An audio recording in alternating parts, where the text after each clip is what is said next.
जय जिनेंद्र, मैं हूँ संस्कृति। अक्षय तृतीया की आप सभी को शुभकामनाएं और साथ ही स्वागत अंतर्यात्रा धर्म परिचर्चा में। अक्षय तृतीया यानी आखा तीज, इसे बड़ा ही शुभ दिन माना जाता है। अक्षय मुहूर्त वाला दिन माना जाता है। अक्षय तृतीया के महत्व से जुड़ी अनेकों कहानियाँ हैं। एक कहानी जो जैन परंपरा में मिलती है, उसका उल्लेख आज मैं कर रही हूँ। तीसरे आरे का अंत होने वाला था। यौगिक युग समाप्त हो गया था। कल्प वृक्ष समाप्त हो रहे थे। भगवान ऋषभनाथ उस समय राजा थे। उन्होंने लोगों को खेती करना, व्यवसाय करना, पढ़ना, लिखना और अपने बचाव के लिए शस्त्र चलाना सिखाया था। उस समय लोग बड़े भोले थे। बुद्धि का विकास नहीं के बराबर था। उन्हें जितना बताया जाता बस उतना ही समझते थे। ऋषभ देव ने उन्हें खेती करना सिखाया था। खेती पकने पर अनाज और भूसा अलग अलग करना भी लोगों ने सीख लिया था। लोग अनाज निकालने लगे। अनाज पर बैलों को घुमा घुमा कर अनाज और भूसे को अलग अलग करने लगे।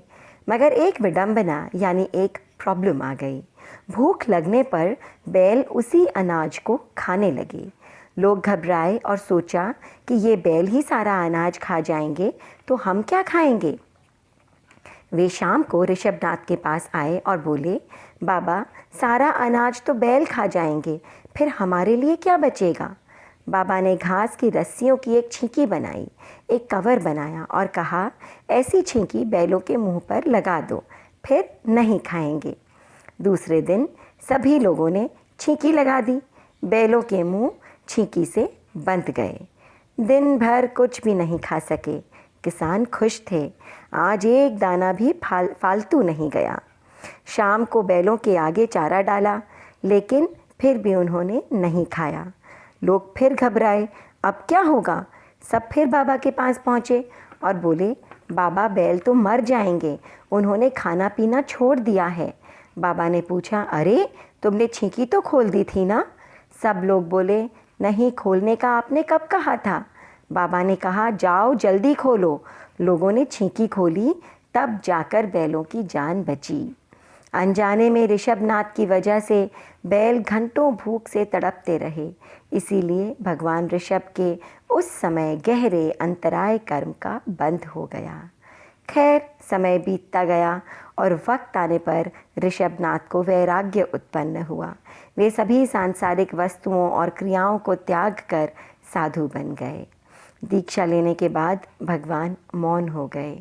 दीक्षा के साथ ही भगवान ने जो अंतराय कर्म का बंध किया था, उसका उदय हो गया। ऋषभनाथ मुनि बन चुके थे। घर घर आहार पानी भिक्षा के लिए जाते। लोग उनके प्रति अपार श्रद्धा रखते थे, मगर किसी ने भी उन्हें आहार पानी के लिए नहीं कहा। कोई उन्हें हाथी घोड़े रथ लेने का आग्रह करते, तो कोई प्रभु को नंगे पैर देखकर रत्न जड़ित जूते पहनने को आग्रह करते। कोई वस्त्राभूषण ऑफर करता तो कोई मुकुट, मगर आहार पानी का आग्रह किसी ने नहीं किया। लोग जानते ही नहीं थे और भगवान मौन थे। भिक्षा के समय वे घर घर घूमते और बाकी समय ध्यान में रहते। न आहार मिला न पानी। बिना खाए पिए 12 महीने बीत गए। विचरते विचरते भगवान हस्तिनापुर पधारे। वैशाख शुक्ला तृतीया का दिन था। भगवान घर घर भिक्षा के लिए घूम रहे थे। उधर ऋषभनाथ के प्रपौत्र यानी great grand son Shreyansh Kumar को पहली रात एक सपना आया। सपने में उन्होंने देखा कि मेरू पर्वत बिल्कुल श्यामल काला पड़ गया है और श्रेयांश कुमार उस काले पड़े पर्वत को अपने हाथों से दूध से सींचते हैं तो पर्वत फिर से उजला हो जाता है, चमकने लगता है। सुबह अपने महल के गवाक्ष में बैठे श्रेयांश कुमार रात में आए अपने सपने पर विचार कर रहे थे। तभी अचानक राजपथ पर घूमते हुए उन्हें अपने परदादा ऋषभ नजर आए। श्रेयांश कुमार को जाति स्मृति ज्ञान हो गया। उन्हें अपना पूर्व जन्म याद आ गया। भिक्षा की विधि याद आ गई। श्रेयांश कुमार ने जाना कि उनके परदादा ऋषभनाथ निर्दोष आहार की गवेषणा कर रहे हैं। मगर लोगों की अज्ञानता के कारण 1 वर्ष से भी अधिक भूखे प्यासे हैं। उसी समय श्रेयांश कुमार नीचे उतरे, भगवान के चरणों में वंदना की और आहार लेने की प्रार्थना की। भगवान ने राजमहल में प्रवेश किया। श्रेयांश कुमार उसी क्षण भीतर गए और देखने लगे कि क्या चीज़ शुद्ध है। उन्होंने देखा कि ईख के मौसम होने के कारण किसान 108 घड़े इक्षु रस यानी गन्ने का रस भेंट कर गए थे। श्रेयांश कुमार ने निवेदन किया, भंते, इक्षु रस के 108 घड़े प्रासुक हैं, बिल्कुल शुद्ध हैं, आप ग्रहण करें। ऋषभनाथ ने वहाँ स्थिर होकर दोनों हथेलियों को सटाकर मुंह से लगा लिया। राजकुमार श्रेयांश के हर्ष का, खुशी का कोई पार न था। आत्मविभोर होकर उन्होंने भगवान को इक्षु रस का दान दिया। कैसी अनमोल घड़ी थी वो, कैसा अद्भुत दृश्य। 1 संवत्सर यानी 1 वर्ष से कुछ अधिक समय बाद इक्षु रस से भगवान का पारना हुआ। देवों ने पंचद्रव्य प्रकट किए। अहो दानम की ध्वनि से आकाश गूंज उठा। शुद्ध दान की महिमा और विधि से लोग परिचित हुए। इस अवसर्पिणी काल के प्रथम भिक्षुक ऋषभ और प्रथम दाता श्रेयांश कुमार कहलाए। इक्षुरस के पान से वैशाख शुक्ला तृतीया का दिन अक्षय हो गया। इसे इक्षु तीज, आखा तीज या अक्षय तृतीया के नाम से जाना जाने लगा।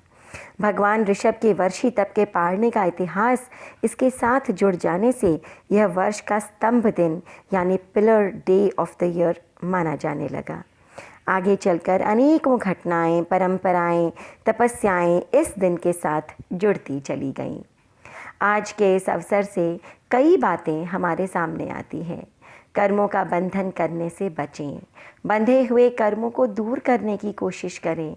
अंतराय कर्म का बंद होने के कारण भगवान को भी उदय आने पर आहार पानी नहीं मिला। अतः सजग बने, अलर्ट बने कि न जाने हमारे कारण किसी जीव को भी जाने अनजाने कोई कष्ट तो नहीं हो रहा। क्षमा याचना और प्रायश्चित को जीवन का हिस्सा बनाएं। साधु महाव्रती होते हैं, उन्होंने पूर्ण रूप से हिंसा का त्याग किया होता है। उन्हें अशुद्ध आहार न बहराएं। ऐसा करने से आप उनके व्रत में आराधक नहीं विराधक बन जाते हैं, पाप कर्मों का बंध कर लेते हैं। केवल शुद्ध साधु को शुद्ध भावों से दिया शुद्ध दान ही अति निर्जरा का स्रोत है। ऐसे दान की महिमा को पहचानें। ओम अरहम।